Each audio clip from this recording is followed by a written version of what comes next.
This is Spirit Gym. Today, Paul welcomes back Father Sean O'Leary, PhD, to talk about finding self and soul today. Father Sean was ordained a Catholic priest in 1972 and spent the next 14 years working among the Kalenjin people of East Africa. He has a PhD in transpersonal psychology and is a licensed clinical psychologist. Sean lectures and conducts scientific research on the effects of prayer and has authored 5 books, his latest being Setting God Free. Sean is the co-founder and spiritual director of a non-denominational community called Companions of the Journey, based in Palo Alto. Thank you for listening to this podcast, which would not be possible without you, our subscribers, and also our premier sponsors, Organifi, Bioptimizers, Paleo Valley, and Wild Pastures.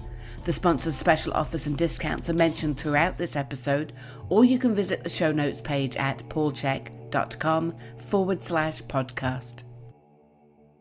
Well, hello, everybody. Welcome to Spirit Gym with Paul Chek and my great buddy, Sean O'Leary, Father Sean O'Leary.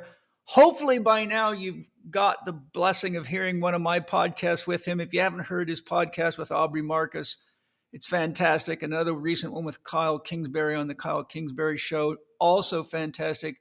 Anytime you get to hear Sean speak, it is revolutionary. It will help you enter a state of transcendence. Sean is one of the most deeply wise human beings I've ever met in my life, someone who I have great love and respect for. And today we're going to talk about finding self and soul today. So, Sean, it is a great pleasure to have you back. As I said a minute ago, any chance to just hang out with you, I totally love. So since you're so far away, I have to come up with podcasts to get you to hang out with me. We're meeting at the astral level, Paul. Yeah, probably more often than I'm conscious of, because I'm probably tired enough that when I go to bed, I just want to go play dead. But I'm sure that we're out dancing in the stars together. Amen, bro. Well, today, I'd love you to talk about particularly the importance today of finding self and soul. These are topics that are very important to me. They're really heavily investigated in my Spirit Gym program. And I think I'll start by quoting Huston Smith. And he said something profound, and I want to share a technique that I use. First, I'll share the quote, and then I'll show you what I've done because of the quote. Huston Smith says, "For the man who lives his life from the center, all tensions disappear." And I was rereading one of my collection of Huston Smith books, and I came across that quote, and it was almost like my soul wanted me to see it, because at the time it was kind of more in the thick of all the COVID craziness and the, everything that, and it was like the earth was just falling apart under everyone's feet. And so I thought, that is so beautiful and such a great reminder for me to practice what I am always encouraging others to do, but have to constantly remind myself to do. So I said to my soul, what's the best way for me to practice this? And my soul said, grab yourself a skin pencil, make a circle on the top of your hand, and put a dot in the middle. Right. Whenever you feel yourself being pulled off center, just focus on your symbol, recenter yourself, and stay in your heart and move from that place of consciousness.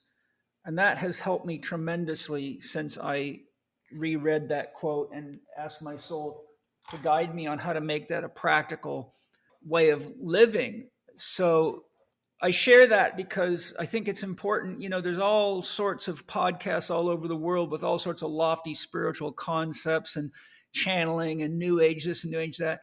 But often it's just a lot of highfalutin, fluffy spiritual talk, but there's not a lot to ground people in a tangible practice. So I think something as simple as just buying a skin pencil, and of course the circle with the dot, as you know, but for the listeners, is a symbol of the self. Yep. So we're going to get into a lot today, but since I'm kind of kicking off with this, could you share your conception of the self And I'll preface this by saying, in Jungian psychology, there's a constant interchange in Jung's writings between capital SELF and little LCLF. Yogananda's whole system, as you know, is self-realization fellowship. Now, in Spirit Gem, I created a third level of self, little SELF, capital SELF, and self in all caps. Now, I won't share what those mean to me because I'd rather not taint whatever you want to share. I'd love to hear what you feel the self is. Are there different levels to the self? And how does the individual self connect with, interpenetrate, express, or relate to any higher level of self that you might share? Have you got a week, Paul? I've got all the time you want. It's just until the cloud hard drives explode, and then we'll release the supernova of consciousness into the world. Right. So it's a brilliant question. And so for me, it's like when I try to wrestle with reality, what I'm trying to do is try to create kind of models that allow me to kind of calibrate movement and evolution through it. And so when I think, for instance, of like the colors of the rainbow, typically we think there are 7 colors: red, orange, yellow, green, blue, indigo, and violet. But the truth is, if you go into a kind of a Home Depot, there's like a million shades of all these colors. So they're not discrete, entities in themselves. They're just movements. And so you can break up reality into any kinds of categories, 7 different colors or 3 different, or if you're looking at, for instance, temperature, if you're using centigrade, then there's only 100 degrees between freezing and boiling. If you're looking at Fahrenheit, there's 180 difference between 32 and 212. And so we impose these kinds of categories on reality in order to wrestle with them. So one of the ways in which I wrestle with the notion of the self is a 3-partite model. I call it the role self, the role I'm playing in this time as Sean, an Irishman. So I call that my role self. And then the second one is I call my soul self.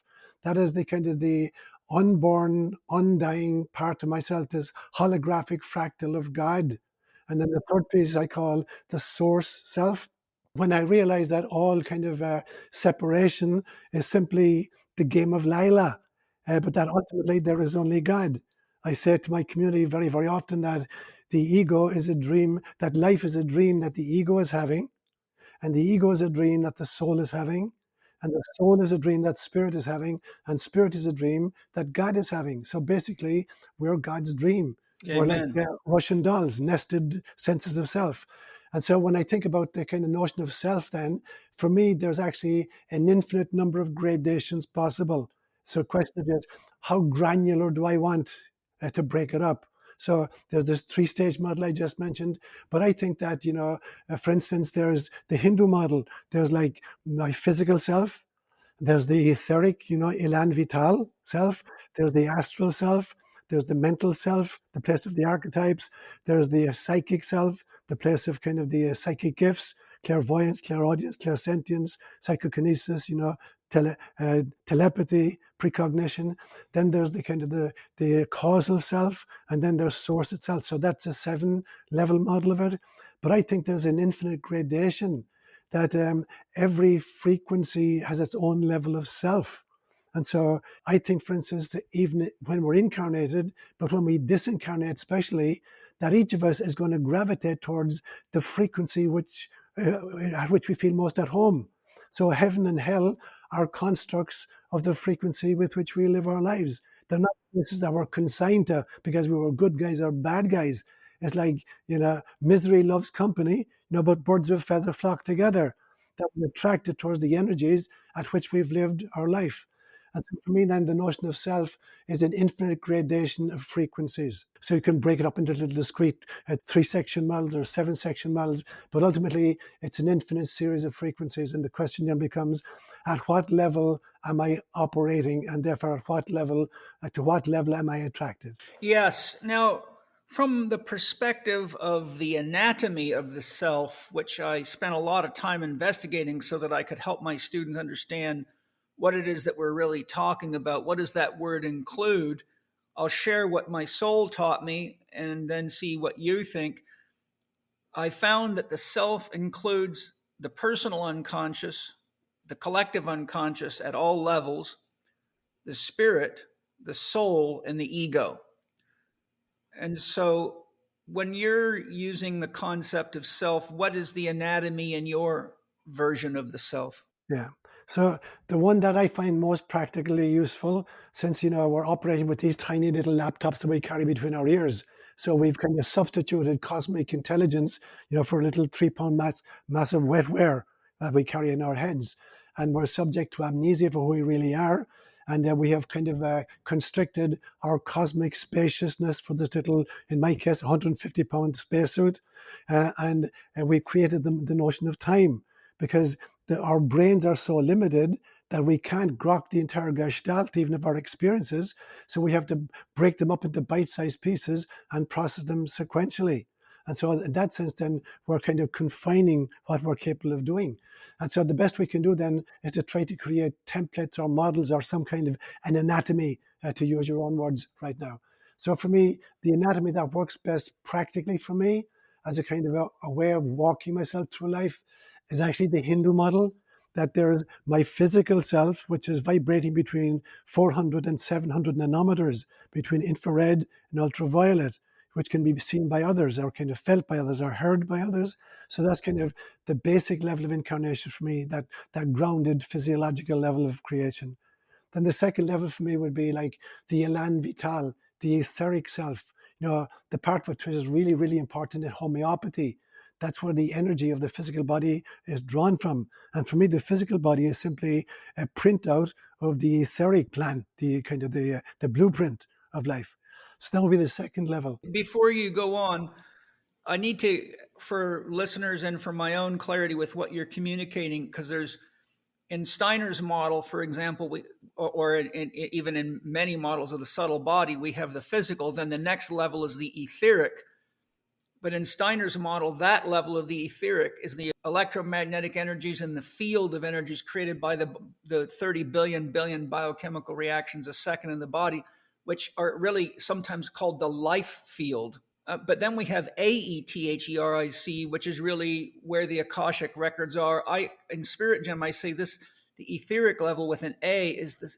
The ether is the stem cell of creation. So if you think of the quantum holographic model, it is the first step from God dreaming into manifestation. And that think of the AETHER in my model as the water or consciousness that then begins to crystallize down. So that crystallization process begins at the aether in my model, which is ether, but AETHER. How are you using, because we now have the concept, Steiner has the concept of the etheric Christ, and a lot of people use these two, but they don't make the differentiation between what level they're talking about, ETHER or AETHER. And how does that relate to the cosmic Christ? Right. And so that's a great differentiation. And part of the issue, obviously, is that even great psychologists will use the same terms and use them very differently. Like, for instance, between Jung and Freud, often they're using the same word. They mean totally different things to the two of them.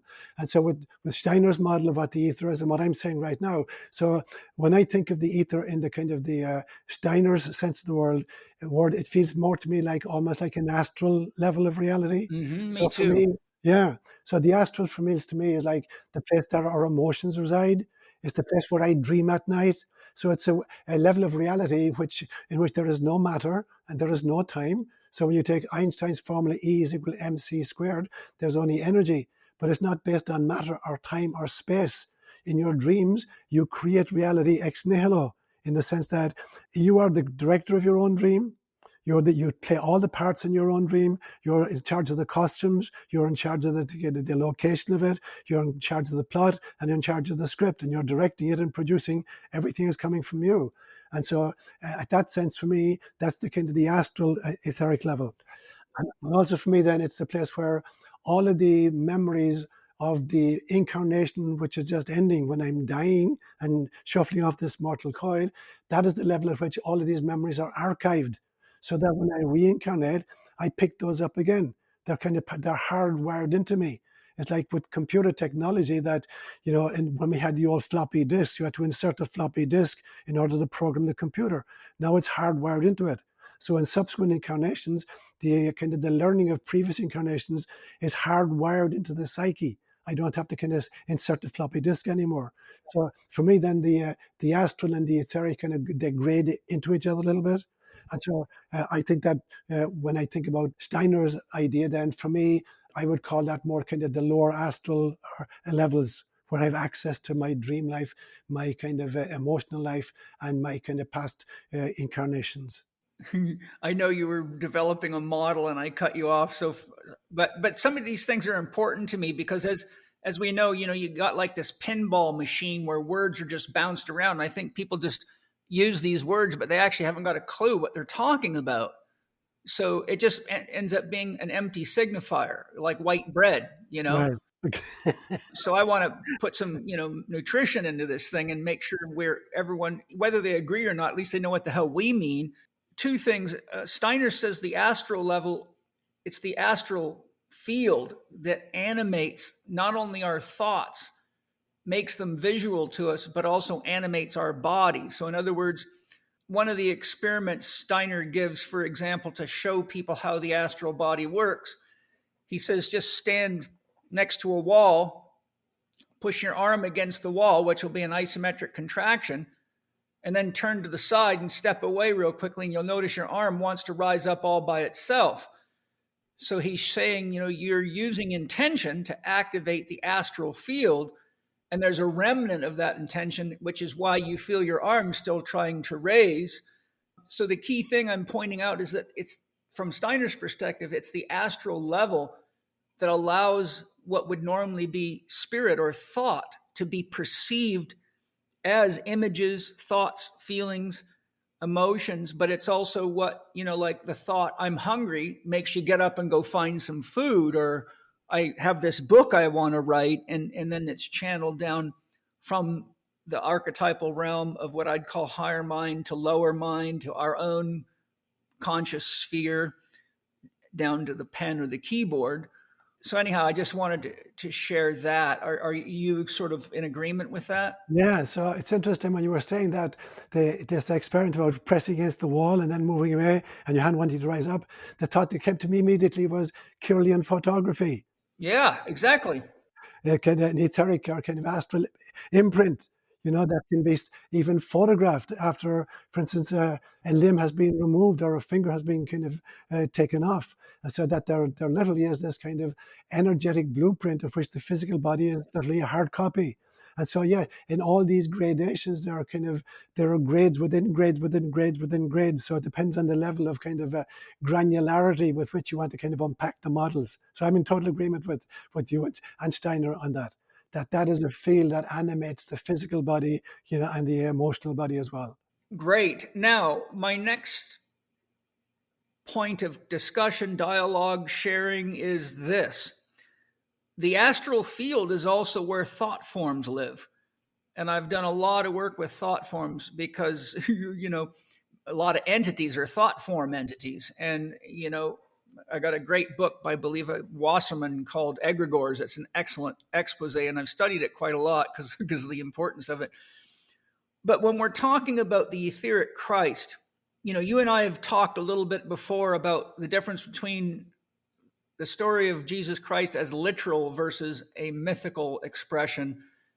And it's not that I want to deflate Christ at all, because as you probably know from my Lucifer Christ Ahriman podcast, I clearly define that Christ consciousness is no different than Tao or Buddha or Bhakti consciousness. But how are we to discern the difference between Christ at the astral level as a thought form or Christ as what we might call, a thought form is the collection of all the thoughts, feelings, and emotions of everybody that's ever worshiped Christ, thought about Christ, talked about Christ, even atheists. So the thought form would carry all this tremendous polarity in it because it contains every single person. I mean, we're all, as you know, we're all collected. We're all connected to the ether. We're in a real-time feedback loop with source and all that is. So there's no lag time between what you and I are discussing right now and what's being made available to every other soul who consciously or unconsciously is connected at any time and space. So my question is a lot of people can be interacting with a thought form and not knowing whether that's Christ, if there is some higher form of Christ. But how would you distinguish Christ as the etheric Christ that Steiner's talking about that is emerging now? Because Steiner says there will not be a reincarnation of Jesus Christ as a man. It will be the etheric Christ, which I think is important because it means that the Christ consciousness is ubiquitous and available to all of us. So how would you distinguish between that Christ and a thought form, and how could anyone possibly know the difference? Brilliant questions, Paul. Brilliant questions. So for me, when I think about it, it's like it's a form of entanglement theory. The very famous Irish physicist John Bell. Yes, I'm very familiar with Bell's experiments on entanglement and non-locality. Right. And so it's not just a question that electrons, a cosmos apart, you change one and the other one immediately changes as well. So it's not just true at the kind of the atomic level or the subatomic level. It's true at the macrocosmic levels as well, as you're pointing out, that every word, every you speak, every thought you have, every behavior you engage in is fed into the Akashic records, and it's available to everybody, whether they're consciously aware of it or not. They're being influenced by it. And so there's entanglement all the ways up and all the ways down in the model that I was proposing here now. So that we create what Buddhism will call these tulpas. So the kind of so that thought forms actually create a kind of an energy which can be really good or bad. And we're creating these tulpas, individual people. And so if I continue to think, dark thoughts and speak, words of anger and engage in kind of antisocial behavior, I'm not just creating a tulpa for myself, which will subsequently influence the rest of my life, make me angry or depressed or anxious or whatever, but that I'm feeding it into the kind of collective, and that everybody else, like ripples in the pond. If I drop even a tiny pebble, into a huge big pond, eventually the ripples are going to reach the perimeter of the pond, no matter what the shape of the perimeter is. Every part of the perimeter will be influenced eventually by the ripples. Like the butterfly effect. Like the butterfly effect, precisely. And so then when I think of the notion of Christ consciousness, I differentiate then between levels. So Christ consciousness is at one level is the reality that everything we do creates a tulpa. Everything we do as individuals, everything we do as a family, everything we do as a culture, everything we do as a species, creates these tulpas of various Why don't kinds. you just elaborate on tulpa, because very few people have understanding of that Tibetan concept. Yeah. So a tulpa for Tibetan Buddhism is the notion that literally every action of ours, every word we speak, and every thought we have is actually creating an energetic form, which is as real as a physical form. So when you think, for instance, of a mood, how does a mood influence your behavior? It influences hugely. Now, a mood is not a physical thing, but it has an extraordinary impact on our physiology. It can make us sick even. And so for the Buddhist, then, the tulpa is like this kind of aggregate of thoughts, words, and deeds that we carry around with us. If you see like a cartoon figure and you see bubbles, telling you what the person is thinking about, and the bubble is following the person around, and it's influencing everything they do and say subsequently. So I believe then that the tulpa is true not just of individuals, but actually of groups and of cultures and of the very planet itself. And that to the extent that we're not aware of the tulpas we're creating, they're liable to be kind of driven by fear or by greed rather than by compassion and by love. And so we can create these beautiful light-filled tulpas or these dark tulpas, but we're not aware of the quality of them until we begin to look at how are we living our lives? Am I living in a compassionate fashion? So I would differentiate then and say that my definition of Christ consciousness is that Christ consciousness is the permanent awareness of the inner divinity of all creatures. Yeah, the reason I think this is such an important concept for people to be clear about is, for example, I mean, I know I don't need to tell you this, but I'm going to use it to make the point. If you look at the myriad of very dark ways Jesus' name has been used to justify war, abuse, segregation, the rejection of other religions, the Crusades, on and on it goes. Like I've mentioned in past podcasts, during the Gulf War, I remember watching soldiers on Navy ships writing, "This one's from Jesus," on missiles that were going to be launched into the kill people in the Middle East. And, we also have this habit of, like, if we hit our finger with a hammer or something upsets us, we go, "Jesus fucking Christ," or, the problem with tulpas or egregores is that they contain the vast polarity ranging from the highest of the highs to the lowest of the lows, from heart-centered love and prayer to the kind of dark expression of the perception of Christ. In fact, this kind of aggravated me so much years ago. I did an audio program, which is still available, called "What Color is Your Jesus?" I used Claire Graves' model of values memes with a spiral dynamics type model and said, okay, Jesus at the red level appears like this, at the beige, purple, green, etc. And then I created the diamond at the top and said, what you're calling the real Christ consciousness. And so I think it's very, very important, because if we as individuals don't bring some heart-centered awareness to how we use or engage with the Christ concept or the Christ consciousness, or how we relate to Christ and use that deification of God embodied, then we actually can be doing very un-Christ-like things and justifying them in the name of Christ, which I'm sure leaves tears in the eyes of the real Christ as a metaphor.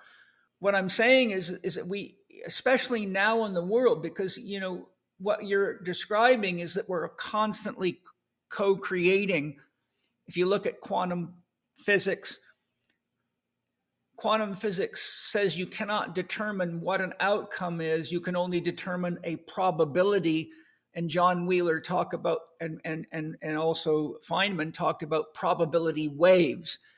And so when they're doing an analysis of where a photon might be, they can't say for sure, but the probability is.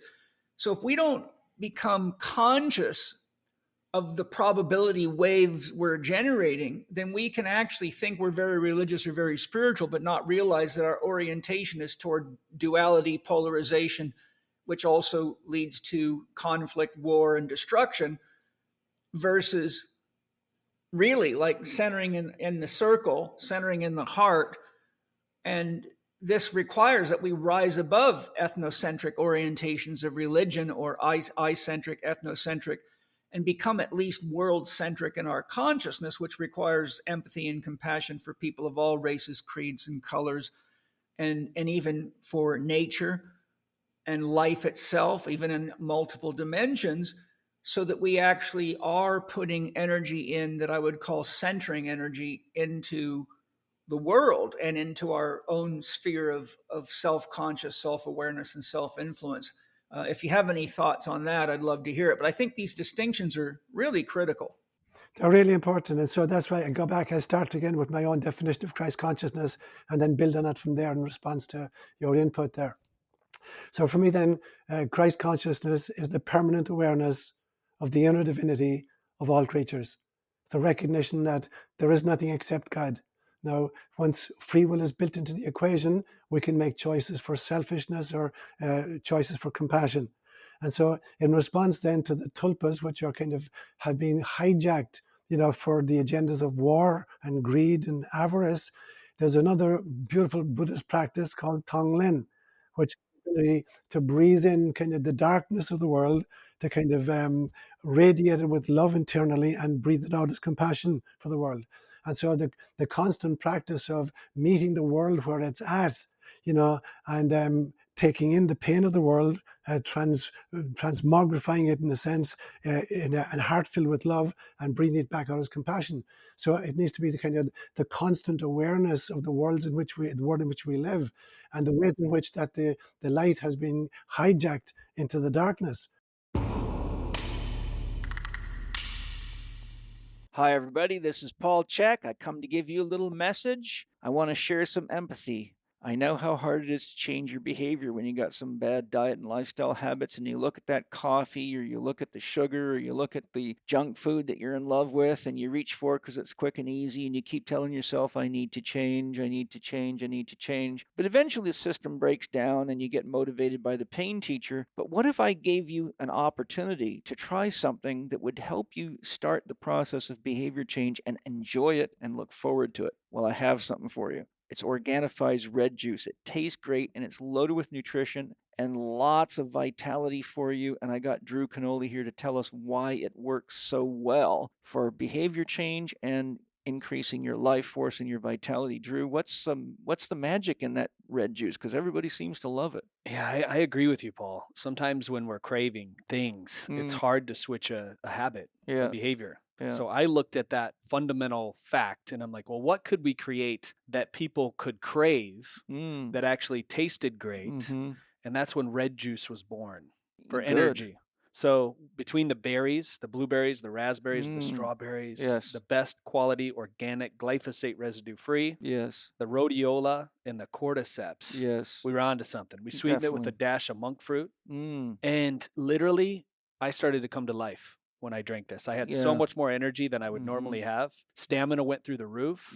I actually shaved off 45 seconds off my mile time drinking red juice before I ran. Wow. Talk about an uptick in nitric oxide production in your body, right? Something went up. Yeah.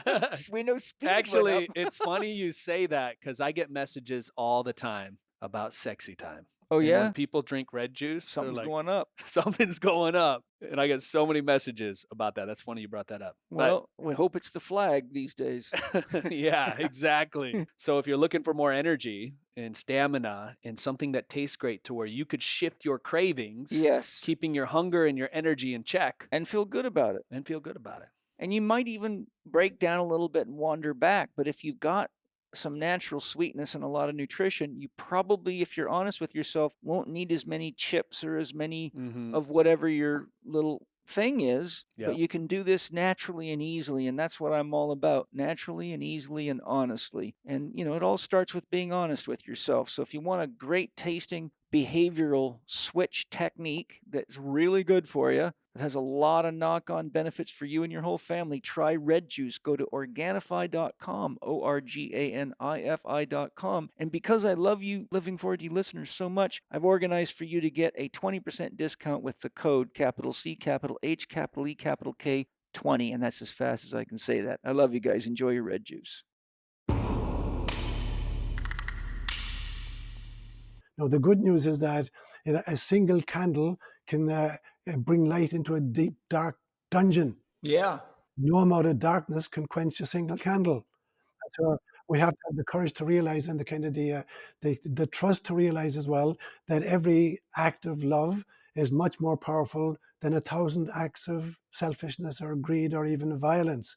And so, in some senses, the victory is guaranteed. Because ultimately, there is only God. And God allows her children to play whatever games they need to play until they learn through trial and error what works and what doesn't work. And violence doesn't work. Greed doesn't work. Avarice doesn't work, ultimately. And so, but God wants us to kind of figure this out on our own, not by kind of lecturing us about it and dictating the actions to us, but allowing us to kind of experiment, and find out what creates peace, what creates compassion, what creates love. And if that takes us, another 2,000 years as a human family, the God within has infinite patience to allow that trajectory to fulfill itself. So the big danger, I think, for a lot of light bringers is that we want things to change now, and we want it to change in the way in which I want it to change. And ultimately, this is God's gig. And so it's going to change at the rate and in the method, which is optimal. And so trying to contribute my own little candle to the darkness, I have to allow the lights of others to join, and to allow the combined light to overcome the darkness completely in its own time. But I can't foist my timeline or my methodology on the now and pretend that I can on my own I can change the darkness into light. Yeah, I think I really love that, and I think that's very important. And I also want to share a perspective that I think is equally important, because, ultimately we're all God embodying itself. The whole of creation is, the whole hollow movement is really God's mode of self-reflection, because unconditional love cannot know itself, or it wouldn't be unconditional. To know something, to experience anything, is a condition. It's kind of almost childish to fantasize that there's going to be a time where there's a world where there's no challenges, no problems, everything's perfect, it's all rosy, or even to see that as having any utility. Remember, as you know, Adam and Eve didn't even know they were naked until they ate from the tree of the knowledge of good and evil, which means they were not in a state of evolution. They weren't even aware, because they were in a state of unconditional love. Therefore, there is no consciousness. And Edinger says consciousness is a psychic substance produced not blindly, but in living awareness of opposites. Jung says when the Christian church created Jesus Christ, he cast a light so bright they had to create Satan to counterbalance him. All of this is showing that God itself cannot be conscious without the interplay of the light and the dark. Therefore, the two are necessary, and God, by definition, can't know itself by only expressing the light. It too must enter the dark, which, as Ra says in the Law of One, is why we have negative entities and why the earth is like a spirit gym where we go to learn and grow. I think that these negative qualities, like, I don't like them any more than you do. I don't like them in myself. I try to work on them. We have to realize that this is as much God's own exploration of itself as it is ours. This is why I say we're all Ram Dass. We're all God workers. We're all here. Sean O'Lear is a unique expression of the divine that made itself present to fulfill a role in the whole that's necessary for God's own evolution, our own evolution, and Sean's own evolution. And so I think each of us can grow up to the point where we can not try to get rid of the darkness, but work with it and transform it, or go through an alchemical process within ourselves, so that what once might have been thought as some terrible transgression or sin or something that we feel guilty and shame about can now become the catalyst of having empathy and compassion for others with similar transgressions, but also realizing that awareness of what we've done and the guilt and the shame we feel can be converted into a commitment to living and loving more fully and rising above it. So do you see what I'm saying? Is I think that we've got to really embrace both sides of the polarity, because I see a lot of religious people and spirituality type people trying to segregate the dark as though that's not God and, that's terrible. But as soon as you do that, you're just playing a game that doesn't work for consciousness. And it also is based on a classically Abrahamic religious concept that God is this perfect being in the sky that's completely separate from creation, is kind of just hanging out in heaven, waiting for us to be good little people to show up one day when we're good enough, and I think that's a very childish, it's sort of the product of literal translations and brainwashing is what it is. So, that's a very complex phenomenon that you're outlining. I agree with you. So here's my own kind of, if I want to try to impose some kind of a chronology on the process, here's what works for me. This was a vision I had about 2 years ago. I had a really bad fever at some stage. When I have a fever, I get these visions. I realized, just as you've said, that if there is only God, then no experiences are possible. If there's nothing except God, then relationships are not possible, and therefore experiences are not possible. And so God decided to create holographic fractals of the self. The Hebrew kind of mythology is called netzotzim, that kind of sparks of the divine. So God creates these sparks of the divine. That's the first stage. And the sparks are meant to be kind of feelers into experiences. They're like bees leaving a hive to go out to generate experiences for the queen and come back and share the honey, and the pollens and the stories. And so the holographic fractals are the way in which God experiences. Now, that was the first stage. The second stage then, I believe, was like, I'm going to call it a conference, which was called together by God, the source, and then by these holographic fractals of source. And they said, let's do something really creative. What can we do? And the decision was, let's create a cosmos.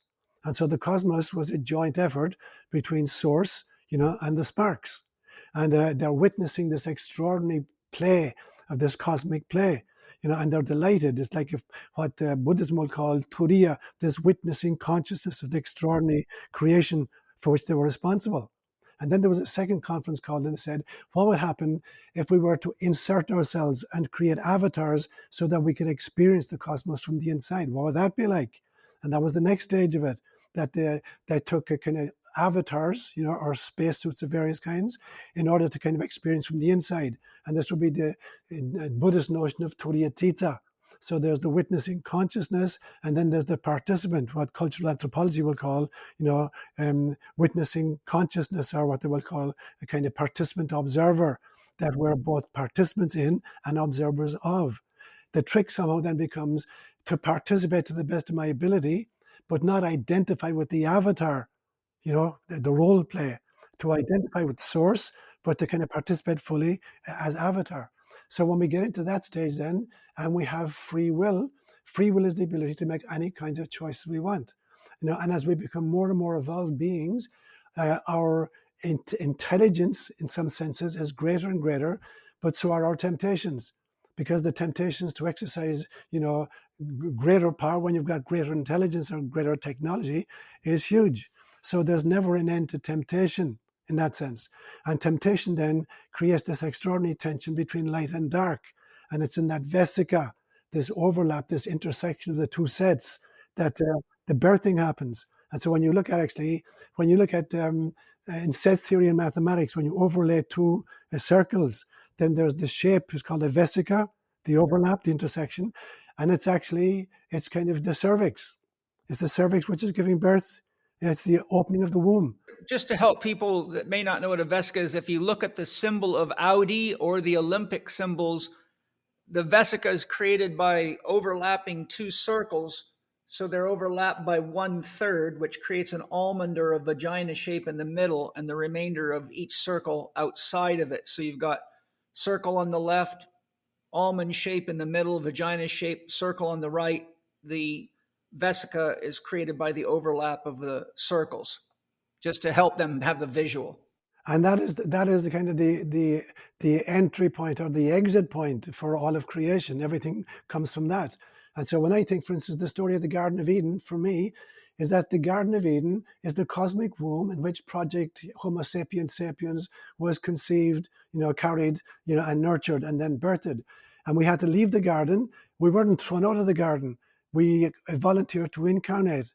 So getting expelled from the garden or discovering we were naked wasn't that suddenly I'm trying to cover my genitals, but the realization, that in some senses I'm coming into a new expression of God, for which I don't have kind of the necessary equipment yet. I'm at a loss to know how I'm going to deal with this new kind of experience of incarnation, whether it's in the angelic realms or the physical realms. So I'm naked in the sense that, this is improv theater. I'm going to have to figure out, how to make this work. So the Garden of Eden, I don't think we were expelled from the Garden of Eden. And the nakedness had nothing got to do with genitals on display. It had to do with kind of the apparent inadequacy of the physical body to deal with the vicissitude of incarnation, and then figuring out ways to deal with that. And so in some sense, the vesica then becomes the overlap of the light and the dark.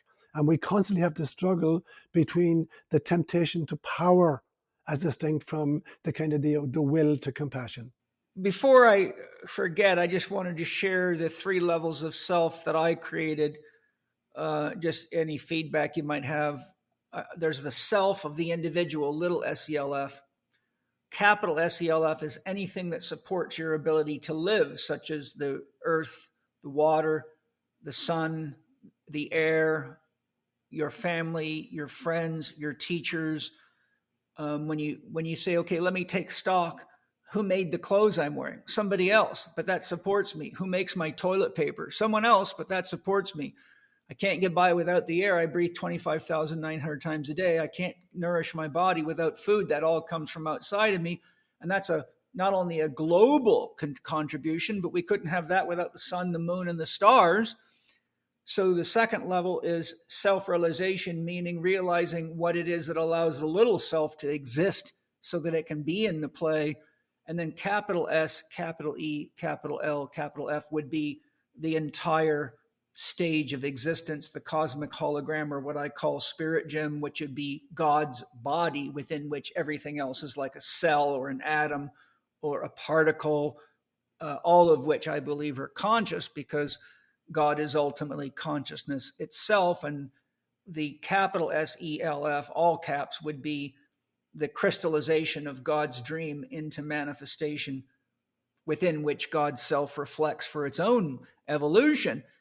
And I'm sorry to delay you from finishing the model you started earlier, but this is an important thing that a lot of people debate on and get hot about and get confused about.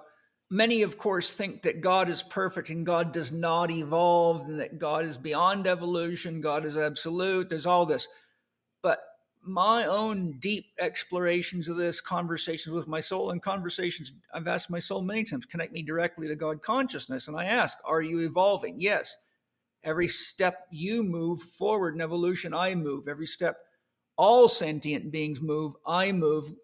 God says each living sentient being is like a neuron in your brain. When you have a new idea or you improve your health, they all improve and they all grow.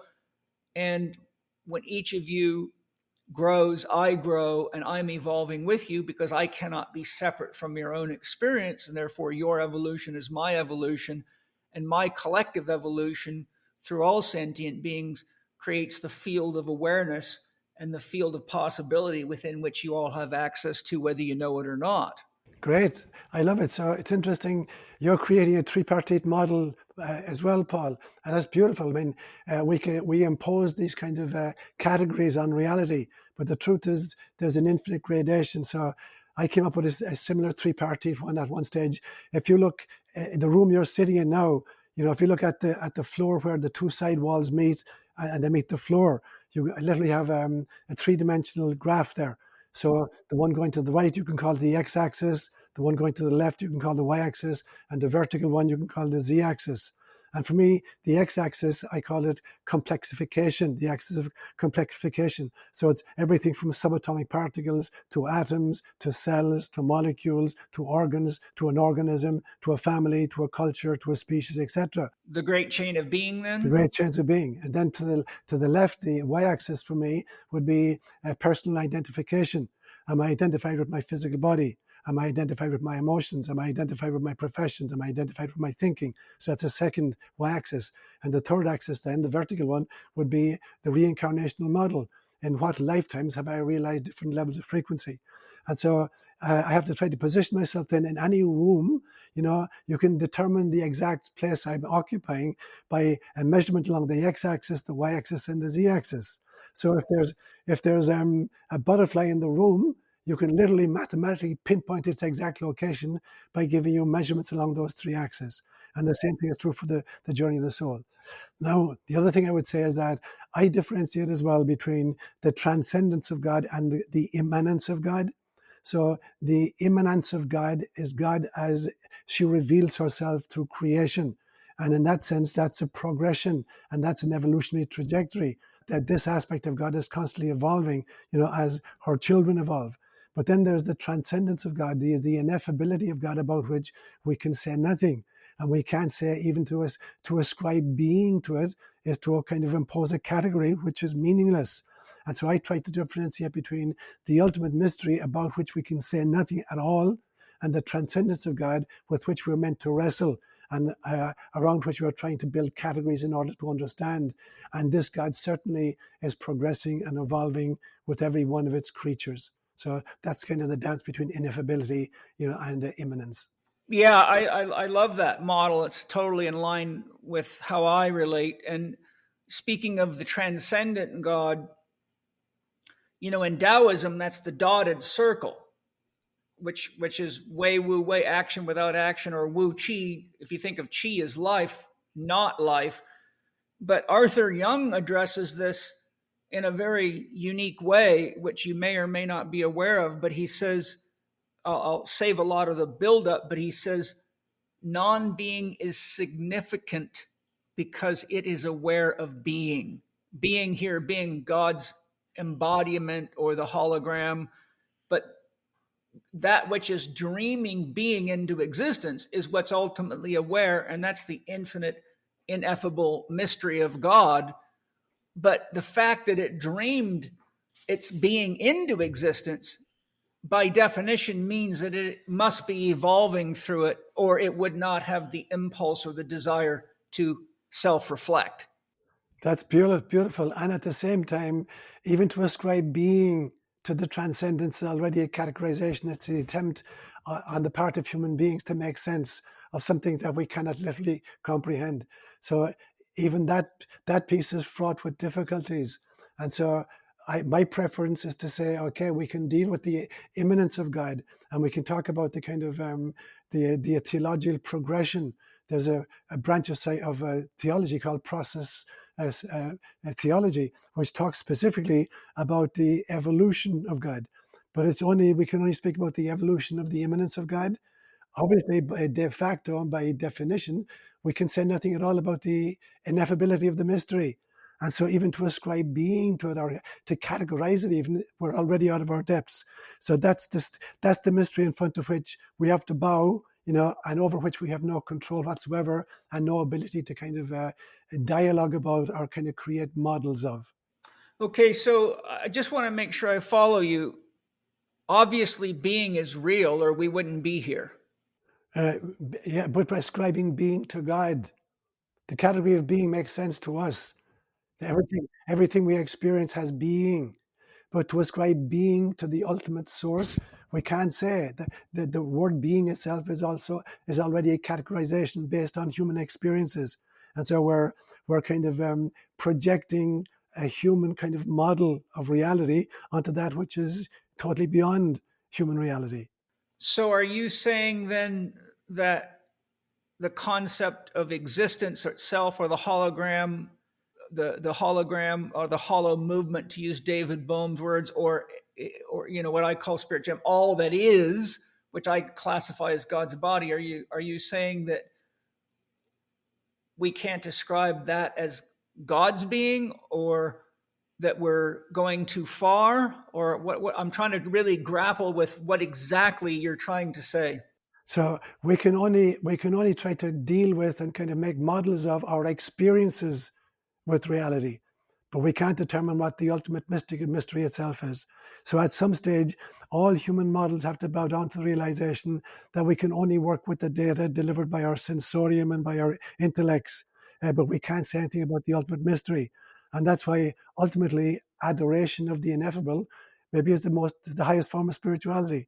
In the meantime, we have to live in human spacesuits, and so we have to make practical models of how to work with it. But when you look, for instance, at the Hindu pantheon of gods, or even the Christian notion of Trinity, initially the word Trinity in the Greek fathers, the word they used was prosopon, and prosopon is the Greek word for a mask. And when a Greek actor came on stage, he would wear a mask to let the audience know as to what kind of a character he was going to portray. So if the mask looked like this, it's going to be a comedy. If the mask looked like this, it's going to be a tragedy. And so prosopon was the mask that the actor wore to give the audience a clue as to what kind of a character he was going to portray. Now, when the Latin church translated prosopon into Latin, they used the word persona, and persona means to sound through. So you're making noise through. And then that became the word person. We're attributing personhood to God, which is ridiculous. God has three persons, Father, Son, and Holy Spirit. So what the Greek fathers initially were saying is, we can only talk about the ways in which we experience God. We can only talk about the masks that God wears to give us a clue as to how we might experience him. But it's not saying anything about the mystery itself. I do agree with that. I mean, I've said to many people over and over again, you can't ultimately know anything about God. You can only experience God, and love is the verb of God. So if you want to know what God is, just love. But we can also take it from the perspective of a detective. Arthur Young said non-being is significant because it's aware of being, and by definition, God is the only being that can create and sustain itself. No other being can do that. Therefore, whatever is creating what we would call existence obviously has some agency and some means of creating embodiment. For something to be in a state of being, it must be. And so you can't really ascribe, this is why I say, if you look at all the commandments of different religions, or the thou shalts, or the rules of different religions, you lay them on the table. They're different. There's similarities, but ultimately, if you tried to practice world religion and follow all these precepts, you would almost be able to do nothing. You might hate your body. You might, it's just very, very, very complicated.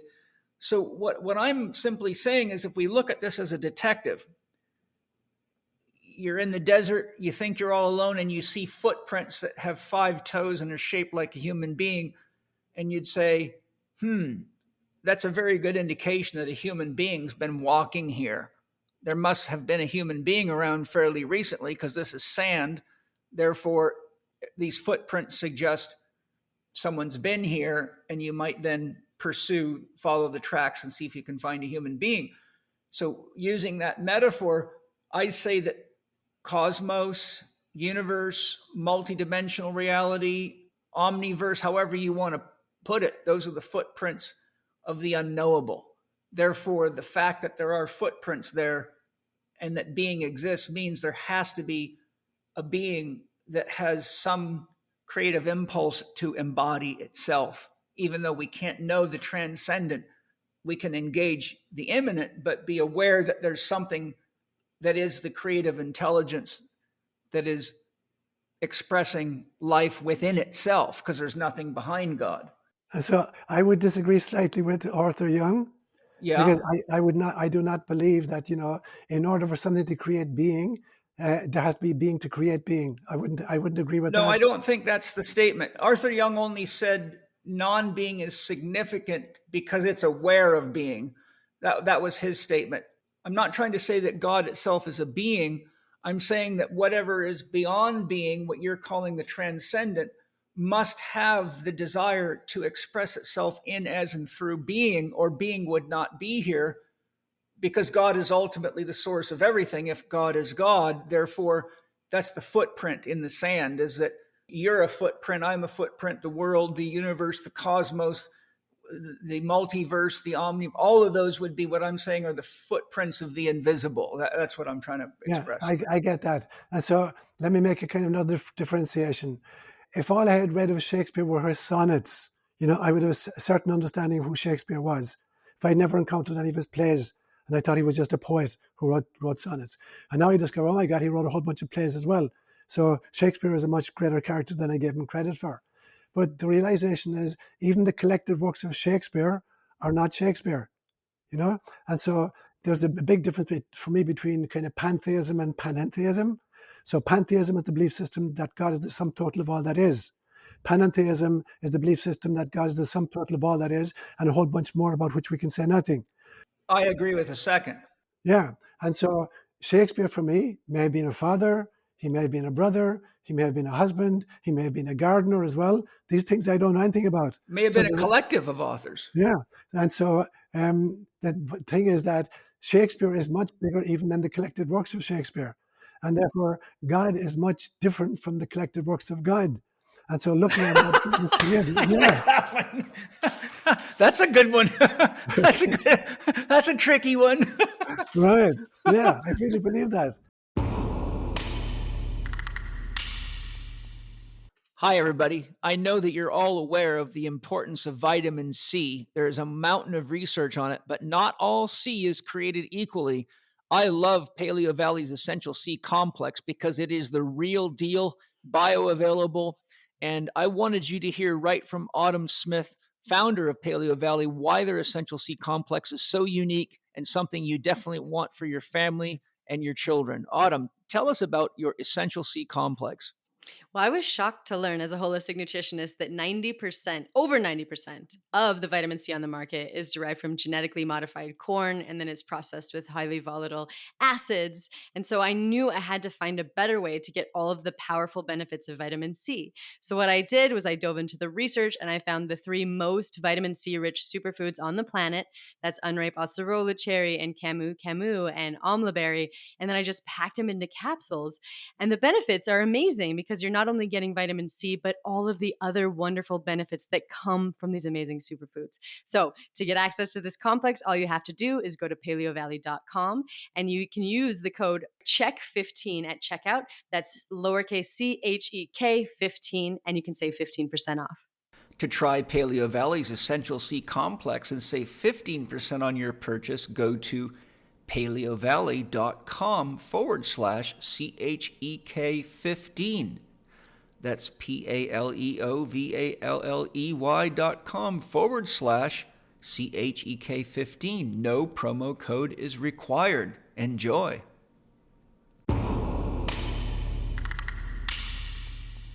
So I really believe that God is much greater than the collective works of God. And so we can't say anything about the kind of the genius behind it, even to ascribe categories to it.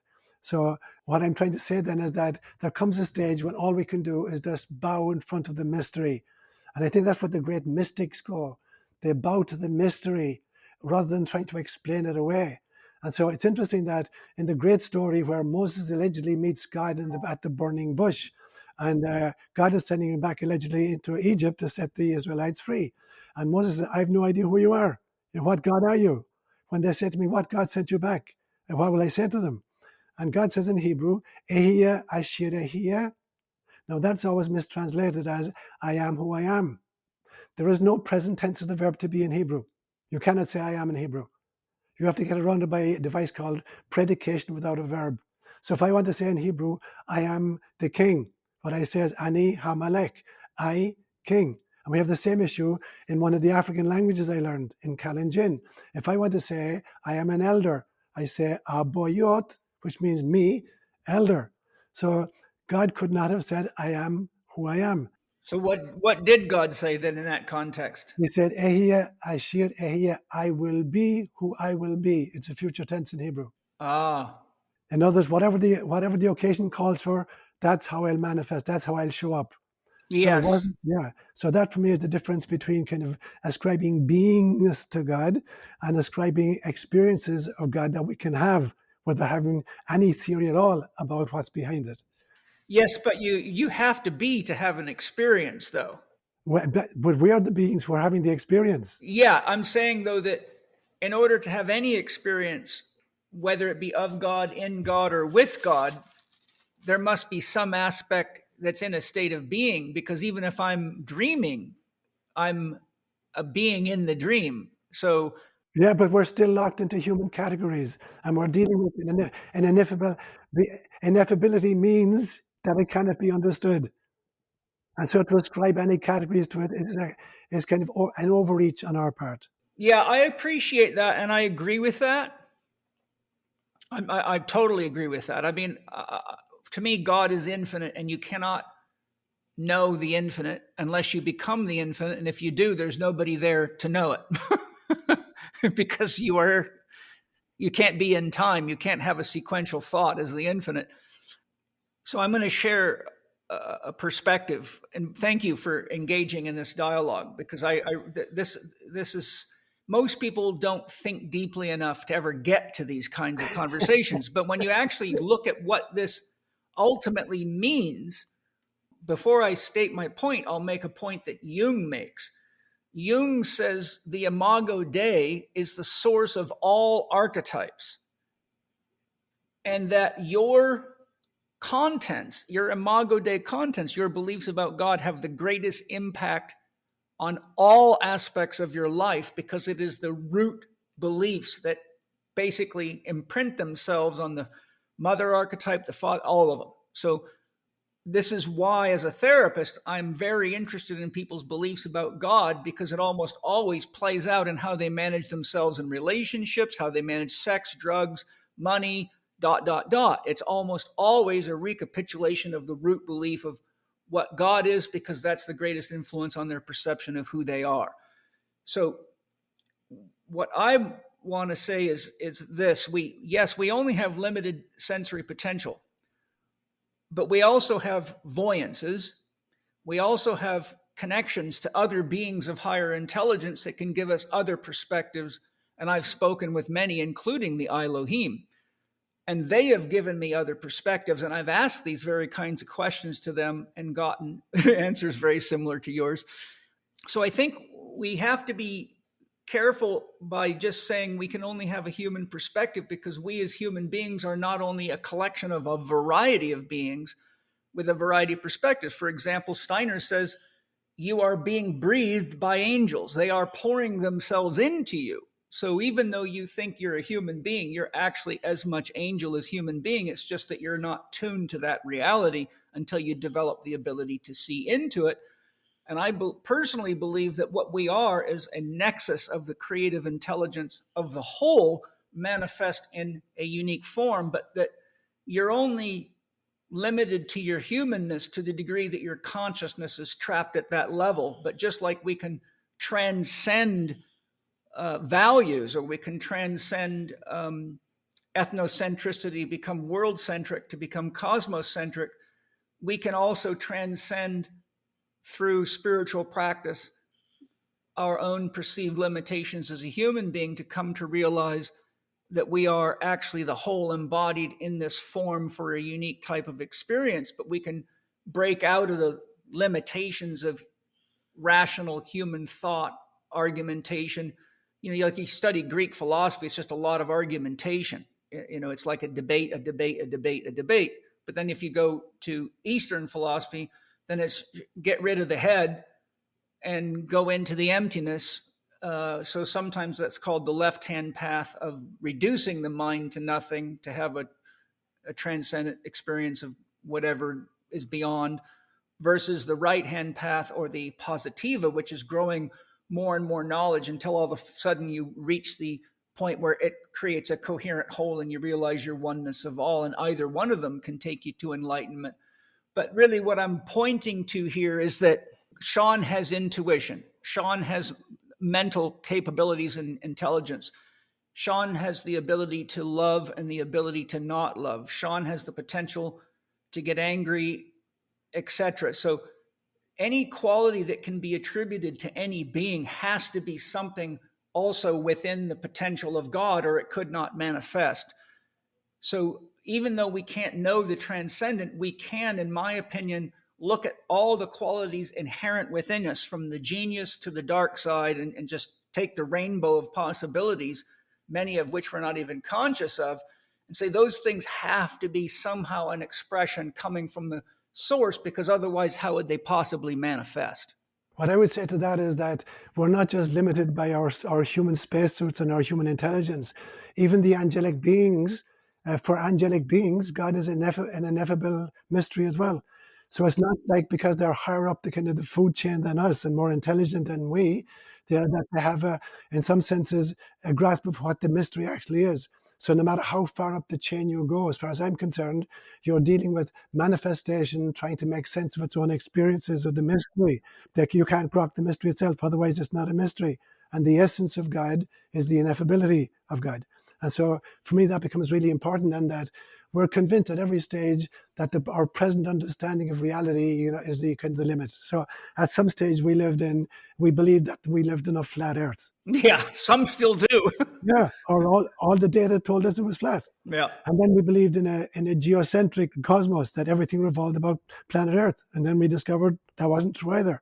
And then we discovered this kind of that it was kind of solar, that we were living in a solar system, and that everything revolved about the sun.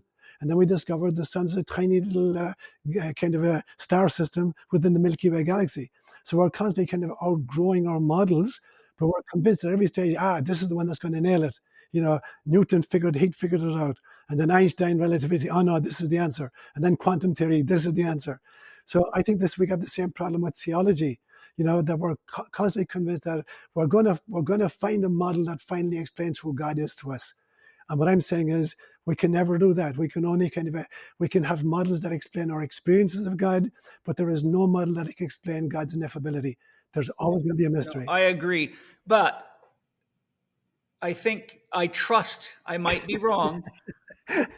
I might be wrong. Look, every detective looks for clues. And I think God's got a great sense of humor and leaves the clues. There's a concept in one of my books called the Divine Waba, which means within, above, around, and below.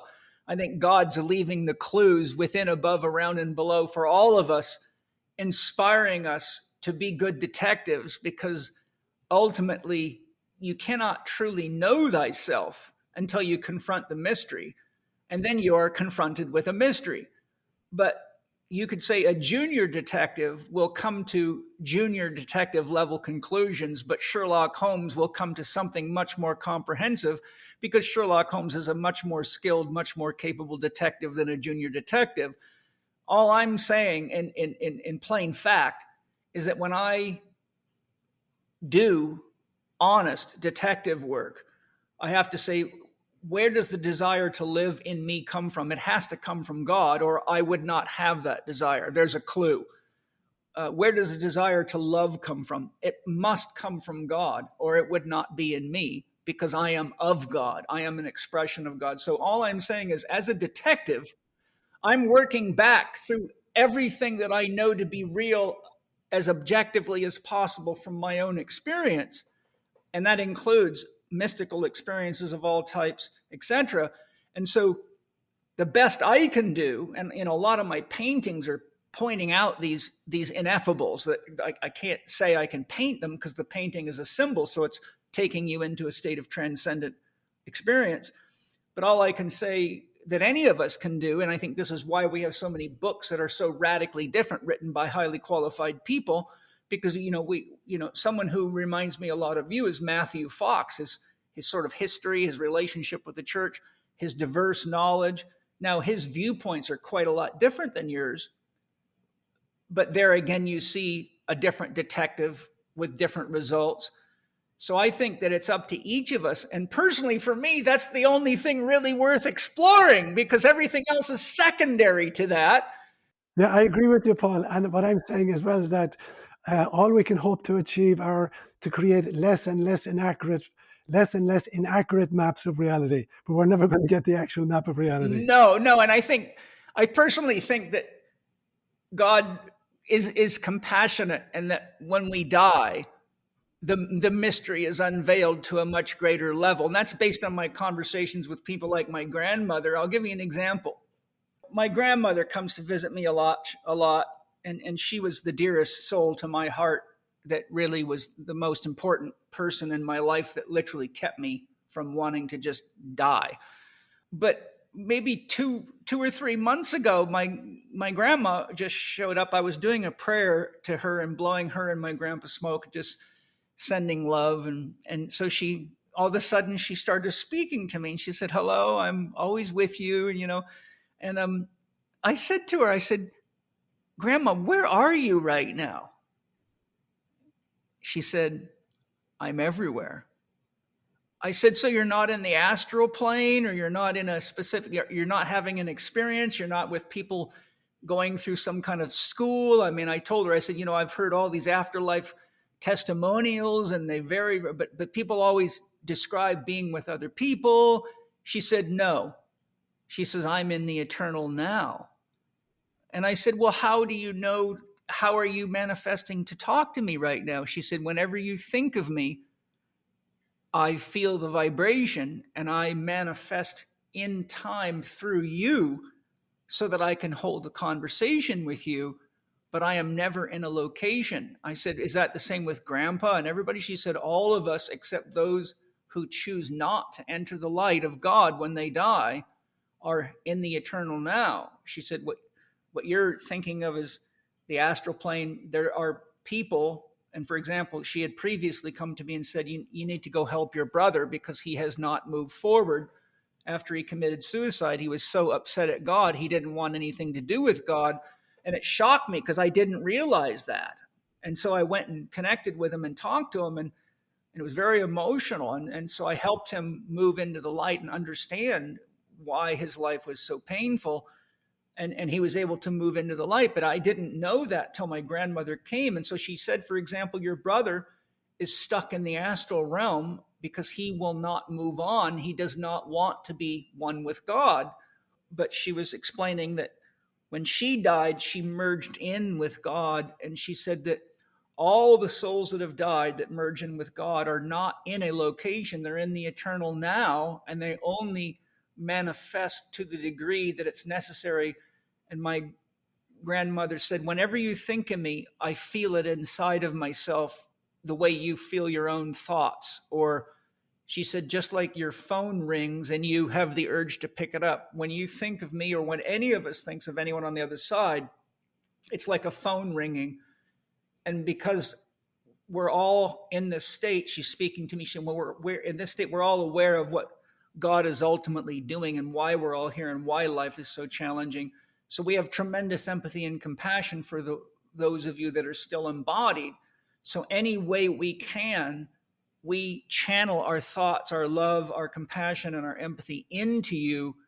But because each soul's got a limited number of connections, most of us are concerned about the people that we have had previous relationships that are still in the field of action or in the earth plane doing the work of spiritual evolution.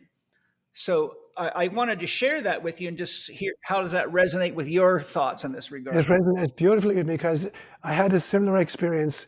My great-grandmother was a huge influence in my life. I think I spoke to you about her before. Yeah. She was alive until I was 10 years of age. And she died in June of 1956. But I remember 37 years later, I'm living in Palo Alto at this stage, and I'm asleep, and I have this dream, and she comes to me in the dream, and she looked like she was in her mid-30s, really vibrant young woman. And in the dream, I'm dreaming that I'm in bed, asleep in bed, and she bent over me and she kissed me. And she said a single phrase. She said, "To me, I am." And I wake up and thinking, what in God's name does that mean? To me, I am? It took me a week to figure it out. And I finally realized she was saying to me, I'm not a dream element. I'm not a figment of your imagination. I'm not just a memory from 37 years ago. I have an existence all in my own. I continue to be. And I want you to realize that. To me, I am. I have this extraordinary existence. Irrespective if you're dreaming about me or you're remembering me or you're imagining me, my presence, I exist, ontologically separate in the sense that I have my own being. So the same kind of a notion is really, really powerful for me, the realization that after 37 years, she came back to give me that message. Yeah. I'd like to share something else with you. I realize we're not following our outline, but I don't care, because everything we're talking about, I think if anything, this should open the listeners to their own exploration and to maybe having new ways of relating or conceptualizing. As I said before I started the podcast with you, I asked my soul to connect to yours to take us where we're meant to go. So I'm going for the ride. I want to share something very profound that happened recently. I'm going to share something with you. I've never shared this with anybody but Angie. I do my prayers in the morning, but the other day I'd finished painting my 2025 mandala, and I just felt this sense of joy and peace and harmony and gratitude. And I'd had this deep connection with my soul where I go into this state of no mind, and my soul's just guiding everything. And this mandala just blew my mind, because it was one of the first times I've ever been able to actually take the vision my soul gave me and accurately reproduce it so it looked just like the vision, because I'm not a good enough artist often to manifest the vision that I see. So I just do my very best and know it symbolizes that. But I just felt so much gratitude from my soul. I took a bag of smoke and I stood in front of the self mandala I just showed you, and I blew smoke into it. And I said to my soul, please show me who I am, who we really are. And I wasn't on any drugs or anything. I was just using tobacco and herbs. And I just emptied myself and let my soul open into my consciousness. And something quite profound happen, and I want to hear what you think about this, if maybe you've ever had a similar experience or have any thoughts on it. All of a sudden, Sean, I was in a cave, and there was a fire burning in the cave. And I looked up and I saw a man sitting, staring into the fire. And I thought, I wonder who that is. And then I looked around the cave, and even though the cave was a cave, paradoxically, the walls of the cave were translucent. And it was like I was in the middle of a galaxy, and all around the cave in a galactic formation were these little stars. And when I looked into the stars, there was a person in the star, a personhood. And I said to my soul, like, what am I seeing? My soul said, the man watching the fire is you. That's who you were in your past life. And each time you die, you commit yourself to being the fire tender, and your job is to watch over yourself in your next incarnation and to speak inspiration, guidance, and support. And I said, well, who are all these other beings? My soul said, that's each one of our past lifetimes. There are 593 of them. And I said, well, can I meet them? And my soul said, yes. And all of a sudden, the whole cave, which was quite a big area, filled up with people like a giant party. And they were coming up and hugging me. And so I started asking questions like, have we ever been a woman? Because I didn't have the feeling of much lives, because I feel like women have a much tougher go of it, you know. And all of a sudden, a bunch of women came forward. And they were dancing and dressed in all sorts of cultural clothing from different time periods. And I said, where do some of our, shall we say, challenging habits and tendencies, like our love of women and sex, come from? And I thought it would be a bunch of men, but a whole bunch of women stepped forward, and they said, here, and they were like pulling their robes up and being sexy and saying, yes, we love all of this. And so I said, well, how does this work? And my soul said, every one of these lives, you're still here in the eternal now, but the wisdom you gained is being channeled into you in this lifetime, so that whenever you come to a situation such as doing a healing or dealing with a conflict, any one of your past life beings that has wisdom, they channel it into you, and you don't realize it, but those are the thoughts that you think about, how would I solve this? But you don't realize that all of you is communicating in and through. And the man's name at the fire, his name was Bob. I believe it was Stedman, Bob Stedman. He lived in, I think, 1490.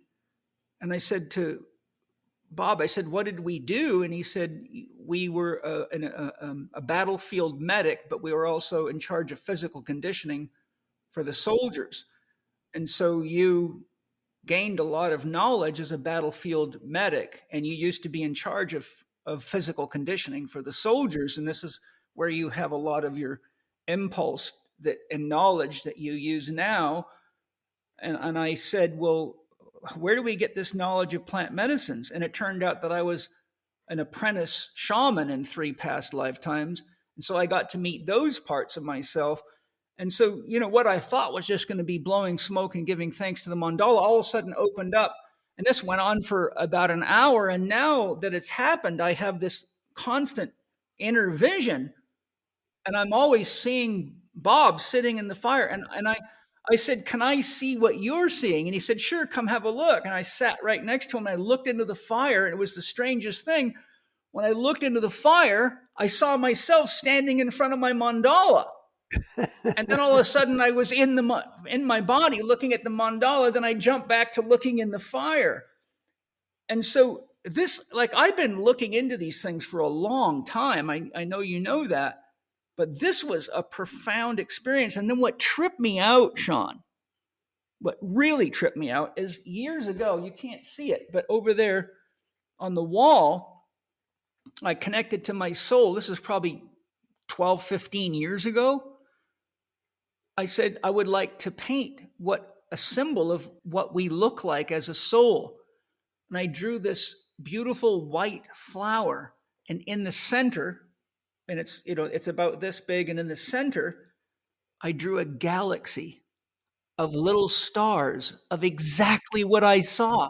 And after I did that meditation, I just walked over to get a cup of tea, and where the painting is sitting, and I went, oh my God, I've already painted this. And it blew my fucking mind. I'm like, son of a bitch. And then I started looking at all my other paintings of the souls, and I've left clues for myself all over that I'm going there. And I said to my soul, do we come visit? And my soul said, when you sleep at night, this is where you're at. You're here talking to the rest of yourself and visiting and helping people all over the earth, etc. So anyhow, I had to share that with you. How does that sit with you? It sits brilliantly with me, because it started off like, it felt like you were starting off in Plato's cave, the famous Plato's cave version. Exactly. Yeah? It took on cosmic proportions, in a sense. And I mean, ultimately, I think all matter is composed of light. Yeah. And so every incarnation is literally going to be light. I think that light is the stuff of matter. We know from quantum mechanics that all matter is frozen light. But then logos, or the word, is the morphological agent that kind of creates form out of this matter. And so in some senses, stars are the kind of the dance between light and logos. Yeah, logos is also a plan, divine plan. Exactly, the intelligence behind it. Like a blueprint. Exactly. And so the fact that every single incarnation is a star seed, which continues to interact, you got your own galaxy of past lives, always informing. So not only are you in contact with all beings everywhere, but you have a very special kind of relationship with your own past incarnations. And the light, the soul light that went into these past incarnations.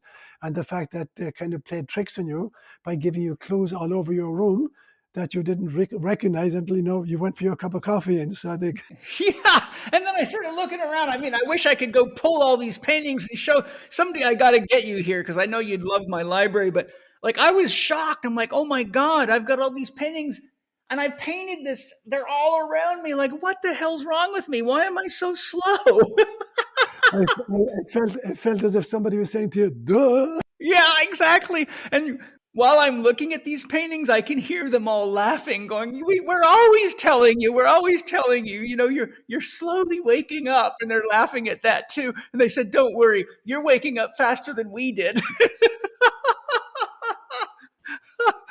That's beautiful, Paul. That's really beautiful. The thing is, there's like kind of hallucinations, but Sean, this was like, I've had a lot of mystical experiences that I describe as more real than real, like I'm in other dimensions, but all of a sudden the experience I'm having is actually more clear, more tangible, and I'm more conscious than when I come back into my body. And it's almost like the body is dulling my consciousness down. Like when I remote view, I'm in a much more vibrant, less constricted state than I am in my body.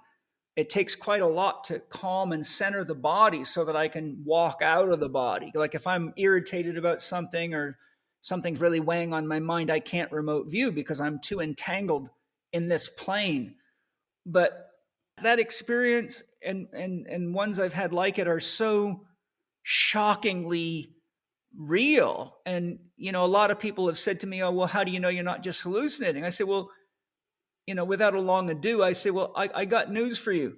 I could list 20 or 30 or 40 things that I was taught by meetings with beings in these dimensions that I brought back to Earth that are inherent part of the Chek education system that helped me create revolutionary new ideas for which I had no way to do without these things. And a quick example, well, I studied alchemy for many years because I really felt that the model of alchemy as a model of spiritual development is bang on. I mean, I think it's free of all the religious baggage, and it really, really gets to the core of what we're all doing here, right? And I love the model. But one of the things that bothered me is as I studied, I've probably got 50 books on alchemy and I've studied them all, is that, for example, some attribute different qualities to different positions, north, south, east, and west. So you can have one that says, oh, the north position is water, and some say, no, it's air. And so you got all this conflict. Like it was driving me crazy because I was creating a system of alchemy that would integrate the physical, the emotional, the mental, and the spiritual within one system, which would include the psyche. And I had been working at this for years, but I kept coming to loggerheads because whenever I would try to put this, something would not work out. Like you could not get a proper transformation and correlation. So I'm like, okay, the calculator's still broken.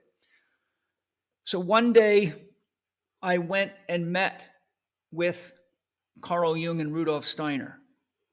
And first Steiner showed up and he handed me a scroll. And he said, Paul, you've been trying to resolve some of these conflicts with alchemy. He says, I have a gift for you. And he handed me the scroll. He says, open it up. And Steiner showed me the outer aspects of alchemy and how they interact in the physical plane. And he said, Master Jung also has a gift for you. Carl Jung showed up and handed me another scroll. And I opened it. And it was the inner alchemy. And then they said, now put one on top of the other and see what happens. And so Jung's model fit perfectly inside Steiner's model. And they were like the inner aspects of a watch with smaller gears.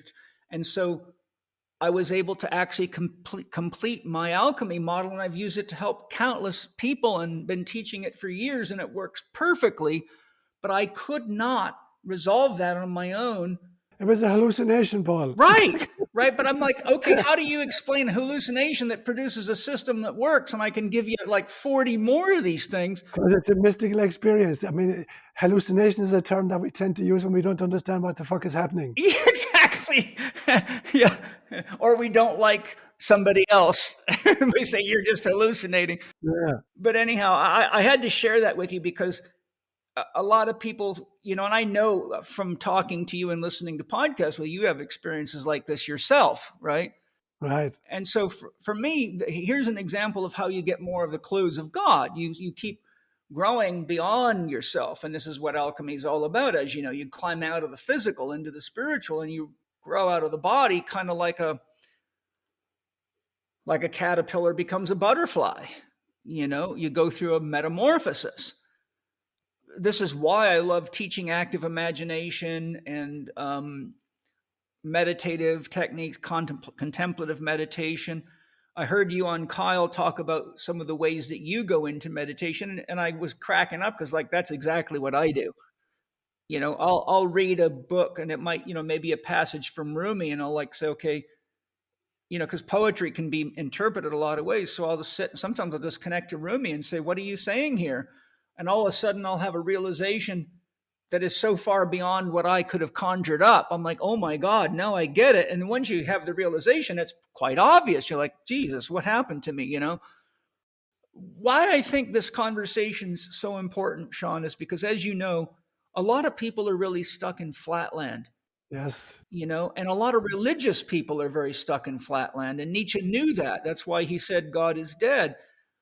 When people realize that this is legitimate spiritual development, these are legitimate spiritual practices, and when it's real because it deepens your consciousness, it opens your heart, and it changes you. You're not the same person after one of these real mystical experiences.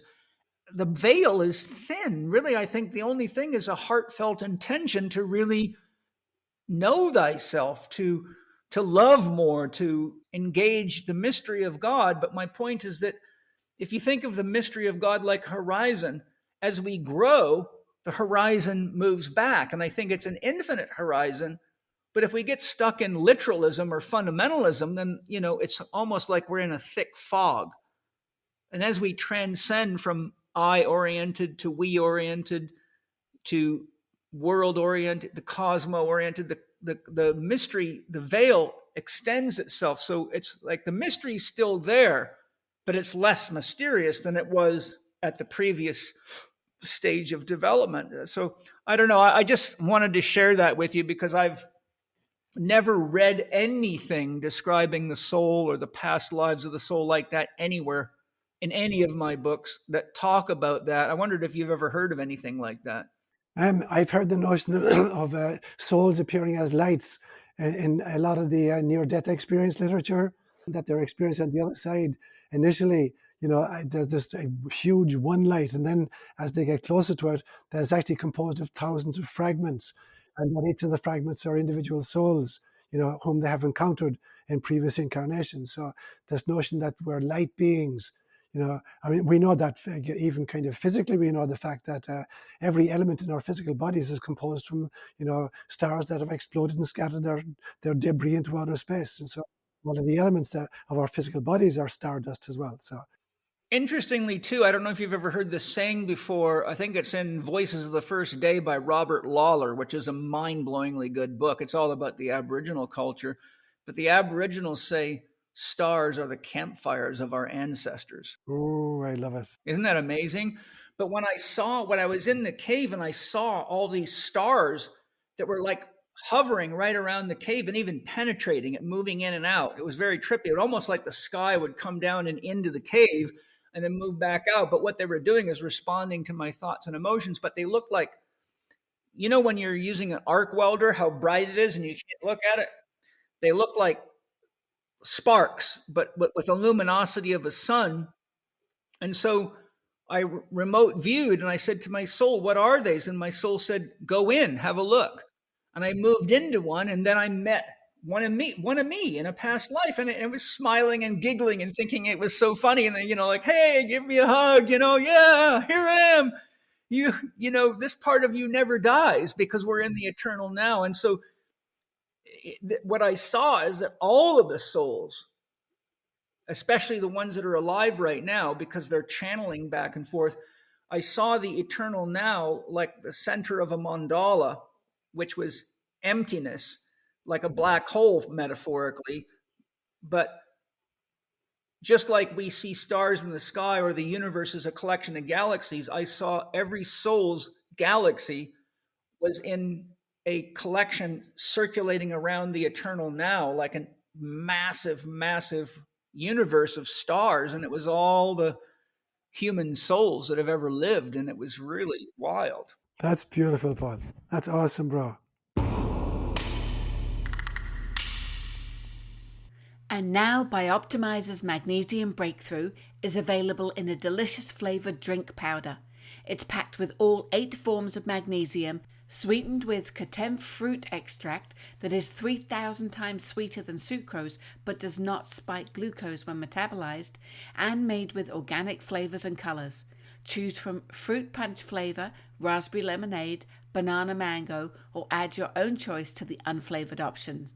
To try Magnesium Breakthrough drink, go to bioptimizers.com/living4D and use the promo code PAUL10 for 10% off your first order. That's bioptimizers.com/living, the number 4, the letter D, and the promo code is PAUL10. Sean, I'm having a freaking awesome dialogue with you. Thank you. Normally I break the podcast at the halfway point, but with you, it hurts me in the heart to know that only members would get to hear a chunk of this podcast, because I think your wisdom is invaluable. So Sean has agreed to do a 1-hour Q&A with the members. So if you're a member, Penny will send you a notification for the date and the time that Sean will be available to do an hour of Q&A on anything we've discussed in this podcast, or anything you might want to ask Sean directly, which I highly recommend you take advantage of for obvious reasons. And so what I've asked Sean to do to conclude the podcast today is talk about what he thinks would be ways that we can engage the challenges of the world that we're all facing right now, and how can we move forward with some consciousness and reassurance that we can navigate this and that we're going to be okay, whatever happens. As I said in the beginning, I paint the circle on my hand, and that reminds me.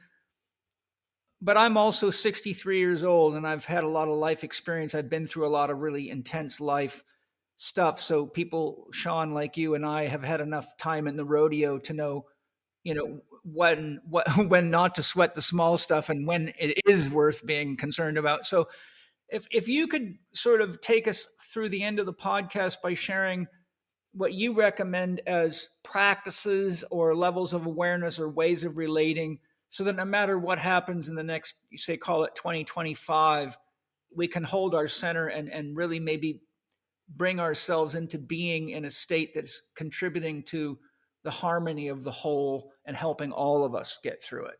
So let me start then with, you're well aware, and maybe your audience members are aware of Stan Grof's kind of perinatal matrices. Yes, yep. Yeah. So it's a beautiful model where Grof kind of discovered through a huge amount of research that adult neurotic behavior is correlated a lot with the stages of gestation and being born. And so he talks about the four stages of perinatal matrices. The first one is the in utero experience of the developing embryo and fetus. Is there a good womb or a bad womb experience? In other words, is the mother a happy camper? Is she having good nutrition? Is she living in a kind of peaceful environment? Or is she doing drugs? Or is she being abused by somebody in the environment? So what is the in utero experience? That's stage one, perinatal matrix one. And so what is the in utero experience as the individual? The second one is that the contractions have begun, but the cervix is still closed. So the baby is stuck. The walls are coming in, the roof is coming down, the floor is coming up, and the child has been contracted and squeezed, and it's freaking out because there's no exit possible. Now that will correlate with neurotic behavior in a different form in an adult life. The third stage is that the cervix opens and the birthing process is beginning, but the child is kind of spelunking through this cave and feeling all these extraordinary pressures. And then the fourth one, the child is out of the womb, the umbilical cord is cut, there's all these loud noises and kind of bright lights and whatever. Now he claimed that adult neurotic behavior correlates very closely with particular difficulties that a child will experience at one of these four stages or some of these four stages. Now, I had the insight a few months ago that this is not just true for the individual child, being born, but that it's true actually for cultures, entire cultures. In fact, I would say for the global civilization, Homo sapiens sapiens right now, that we have been in the womb, in an evolutionary womb, So, and the question is, has it been a good experience when you look at human history? We go back, 5,000 or 6,000 years. Has it really been a good womb experience or a bad womb experience? Has it been warfare? Has it been famine? Has it been pestilence? What has it been like for the human family? So stage one.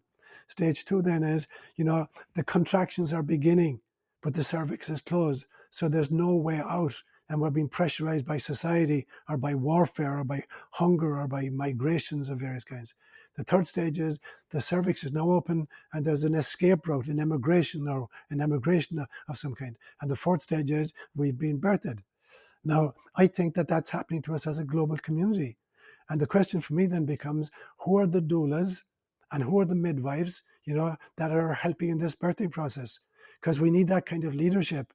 A leadership that is based on compassion and love, rather than anxiety and fear and kind of attack and warfare. And so, in some senses, every single one of us now is called to be light workers to birth this new version of humanity. We had a version in Lemuria, we had a version in Atlantis, now we got a third version coming up. So how are we going to handle this? And I have some ideas about it, but you have a question, Paul. What I would like to say isn't a question, but what I'd like to say, what's so important about what you're saying is because it's a reframe on, with all this talk of a global war and the destruction of humanity, it's on the news, it's all over the place, the government. When we look at the way of relating that you're sharing, we can see that these aren't death threats, they're birthing processes. It's the story of the caterpillar becoming the butterfly, the complete dissolution of the caterpillar turns into mush and the imaginal cells turn on.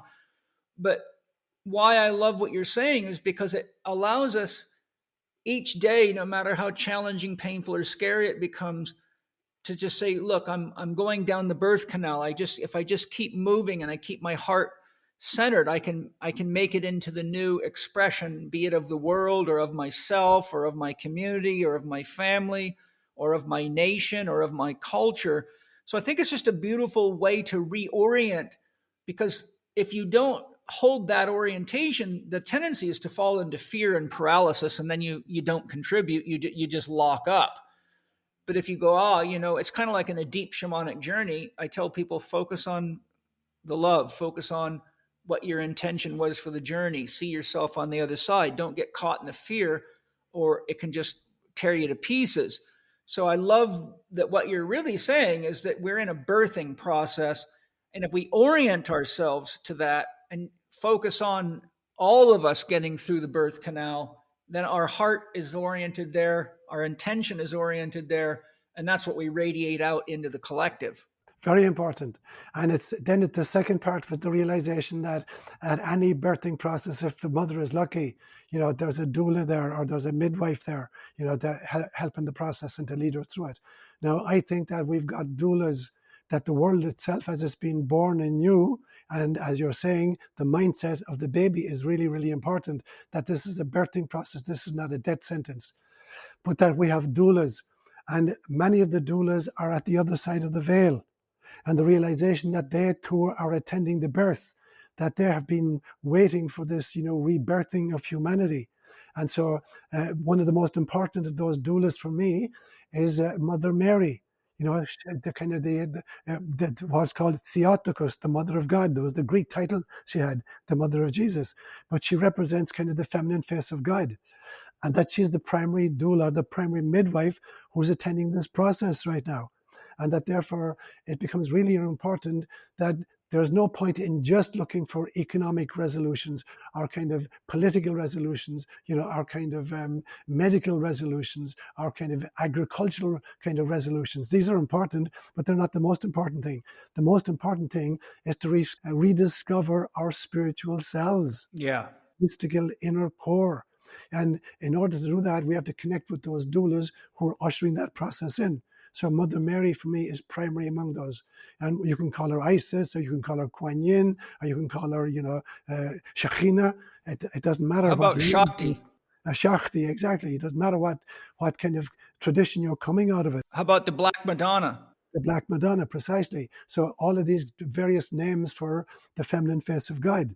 And so having some kind of a devotional lifestyle or a prayer practice which puts you in constant contact with that energy, so that you kind of participate and you become a kind of an active, helper in this process. And you're becoming a kind of a doula in your own right in order to birth this kind of new version of humanity. But it becomes really important then to focus on the feminine face of God and to look at those great archetypes that we just named right now, and look at the prayers that the great traditions have kind of initiated when they engaged with those and they spoke to those. So, for instance, in medieval Europe, life was a complete battle for everybody. You had crusades, you had inquisitions, you had plagues, you had the Black Death, whatsoever. And at this stage, in Christianity particularly, God had become a distant, demanding deity. And even Jesus was turned into a judge who's separating the sheep from the goats. And so it's at this stage that European Christians began to appeal to Mother Mary. So it's at this stage you got the great cathedrals of Europe being built, like Notre Dame that just reopened, or you got the kind of the Rosary is invented, or the kind of the great hymnals to Mary are created. And so you got these great prayers that are appealing to the feminine face of God to be of assistance to us during this really horrific period of time. That's awesome. Yeah. So one of the things I did, very recently for my own community was to take the prayer, the Hail Mary, and to speak it in Latin, in English, in Swahili, and in Gaelic, and then to exegete the Gaelic version of it, because I think the Gaelic version has a kind of a mystical, it's a mystical interpretation that I don't find in some of the other translations. And so just unpacking that. So, for instance, the first line of the Hail Mary in Gaelic is Shear the Vaha Wira, a Talan the Chrosta. And so, Shear the Vaha, literally, it's not just Hail Mary or Hi Mary or Hello Mary. Shear the Vaha means God is your life force, Mary. So you're recognizing immediately in the very salutation that Mary is kind of the divine life force. So I unpacked the whole of the Hail Mary in Gaelic, exegeting each line to show that one of the lines says, Esbanaha Torah the Vrina Isa, blessed is the fruit of your womb, Jesus. But the word Torah in Gaelic has many, many different meanings. It can mean the fruit, It's also the term we use in Gaelic if you're solving a mathematical equation. Torah is the outcome of the solution. So it's the solution to the problem or the outcome of a mathematical or a scientific project. So I go through the Hail Mary in Gaelic, showing the deep kind of mystical understanding that the Celts had, when they composed this prayer. And so for me then, when it says, blessed is the fruit of your womb, it doesn't just mean that Mary gave birth to the Son of God, but that with Meister Eckhart in the 1300s, he said very famously, in a Christmas homily, he said, of what use to me is it that my Savior was born of a virgin 1300 years ago? Amen. If he's not born again in my time and in my life, every single one of us is meant to be a mother of God. And that's the real meaning of the Gaelic as well, that every single one of us is meant to be Theotokos. We're all God carriers. We're all meant to give birth to God. So this wasn't just the adulation of a woman who lived 2,000 years ago and gave birth to the Christ child, but it means that every single one of us is meant to be a mother of God and to give birth to the Christ consciousness, which is at the core of ourselves. And so I really believe that it is this birthing ability, this kind of motherhood, this becoming a womb, becoming a spiritual womb in order to facilitate the next evolutionary shift in humanity. And so devotion to the feminine face of God, I think, is going to be the key to spirituality. And spirituality is going to be the key to the birthing of this new version of Homo sapiens sapiens, whom I call Homo Christus. So if you could put that maybe into a few steps, and if you're suggesting that we read key prayers in different languages, where do people find these prayers in different languages? And they would have to find some kind of means of translating them. Are there any books that you can recommend, or how would you give us the steps of how you suggest we go about being these midwives? So obviously with the internet, you can find any kind of a translation you want of the Hail Mary or any one of these prayers. So you can get access to texts. Now, you can read people's interpretations of the texts, but it's much more important that you get into a mystical state yourself and you unpack the text according to your own mystical insights. You go back into your cave, Paul, and you look at the guy tending the fire, and you visit the past incarnations. And I guarantee you'll find an incarnation in which you were present around that period of human history when the Christ child was coming in, and whatever the stories were that were, being spoken about him. And so I think it is one's own mystical interpretation of these prayers that's most important. You can read other people's interpretations, and that's good. It'll give you insights. There's no kind of substitute for the mystical insight that's going to come when you're in that state of a connection yourself to the feminine face of God, and to trust what comes through, to look at, to paint it, to dance it, to go out in nature and see it in nature, to watch it in the face of a little newborn child, because every little child is God's latest revelation. You want to know what revelation is? You don't have to go to the scriptures to see revelation. Look into the face of a newborn. That is God's latest revelation. So surround yourself with little children. Being out in nature, watch how nature reacts, to the vicissitudes of hurricanes or storms or snows or winds or rains or whatever, how it reacts.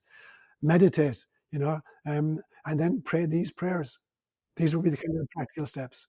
Fantastic, Sean. What a freaking awesome ride together, man. Thank you so much.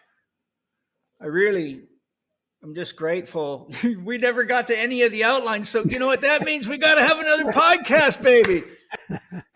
And then I'm going to be, whoever dies first, I'm going to be looking for you. As soon as I cross over, I'm going to say, Grandma, where's Sean? I'll be in the Andromeda Galaxy. Have a look out there. Yeah. Okay. I'll find you, because I know you'll be able to hear me as soon as I call you, no matter where you're at. What a great joy. Well, before we say goodbye, Sean, let people know where they can find you, your sermons, your groups, your offerings, whatever you want to share as we close out.